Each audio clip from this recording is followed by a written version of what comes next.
చీర కట్టుకుంటే చీరలో అందం లేదా తమ్మి? కవులు ఒక లంగావోని మీద, ఒక చీర మీద, ఒక ఆడదాని అందం గురించి వర్ణించారు, తప్పులేదు.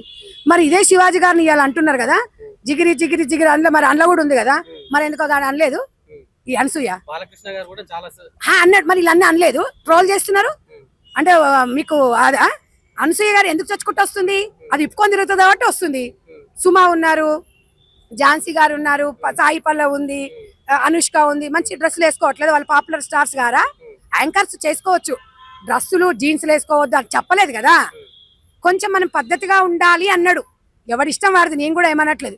స్వేచ్ఛ అనేది ఇప్పుడు నీ ఇష్టం ఉన్న తిండి నువ్వు తింటావు, నీ ఇష్టం ఉన్నంతో మాట్లాడతావు, మీ స్వేచ్ఛను మేము హరించాం, అది మీ ఇష్టం, అది ఎవరికి ఇబ్బందిగా లేదు కాదు. 4 గోడల మధ్యలో జరిగే దాని గురించి ఎవరికి ఇబ్బంది కాదు. పబ్లిక్లో ఉన్నందుకు నేను ఒక ఆడబిడ్డగా మన భారత సాంప్రదాయాన్ని పాశ్చాత్య దేశాలు గౌరవిస్తున్నాం. కానీ వాళ్ళు గౌరవిస్తున్నప్పుడు నిజంగా అమెరికా పోతే ఒక చీర కట్టుకుంటే ఇండియన్ అంటారు. ఎందుకంటారు? దీనిలాగా బట్టలు ఇప్పేసుకొని పోతే ఇండియన్ అంటారా? మొత్తం బట్టలు సగ బట్టలు వేసుకొని తిరిగితే